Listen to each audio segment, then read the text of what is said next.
Berhasil menangkap pelaku korupsi yang berstatus anggota TNI aktif justru berujung permintaan maaf dari pimpinan Komisi Pemberantasan Korupsi KPK.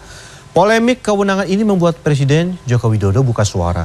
Jokowi akan mengevaluasi penempatan perwira TNI dalam jabatan sipil. Penangkapan Kepala Basarnas Marsikal Madya Henry Alfiandi yang terseret kasus dugaan suap pengadaan jasa dan barang di lingkungan Basarnas membuat Presiden Joko Widodo angkat bicara. Menurut Jokowi, polemik tumpang tindih kewenangan penindakan kasus ini semestinya tidak terjadi jika antar instansi saling berkoordinasi. Presiden pun menyatakan akan mengevaluasi penempatan perwira TNI dalam jabatan sipil. Ya itu menurut saya masalah koordinasi ya. Masalah koordinasi yang harus dilakukan.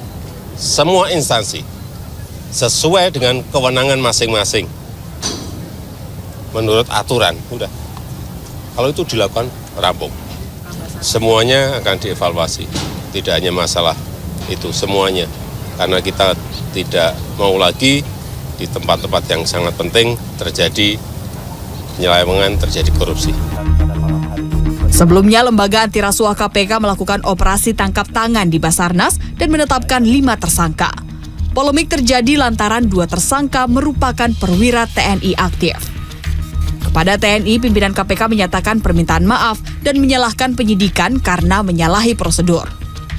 Rupanya, sikap pimpinan KPK tersebut membuat pegawai KPK kecewa. Dikutip dari detik.com, pegawai KPK telah mengirim surat kepada Dewan Pengawas KPK meminta pimpinan KPK untuk mundur.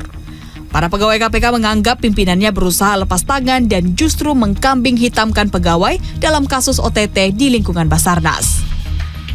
Diketahui Wakil Ketua KPK Johanis Tanak menyatakan permintaan maaf kepada pihak TNI karena tidak berkoordinasi telah menetapkan Kepala Basarnas Marsikal Madya Henry Alfiandi sebagai tersangka kasus dugaan suap pengadaan alat pendeteksi korban reruntuhan.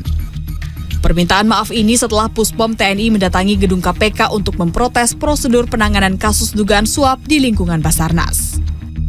Kami paham bahwa tim penyelidik kami mungkin ada kehilafan, ada kelupaan bahwasanya manakala ada melibatkan TNI harus diserahkan kepada TNI.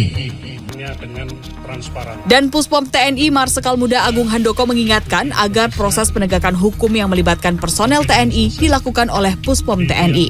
Tadi hasil pertemuan kita supaya dalam penyelesaian ini tidak ada celah lagi.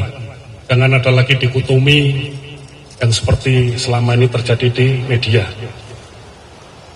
Sehingga akan berakibat celah-celah yang mungkin bisa menjadi terobosan untuk para pelaku korupsi ini.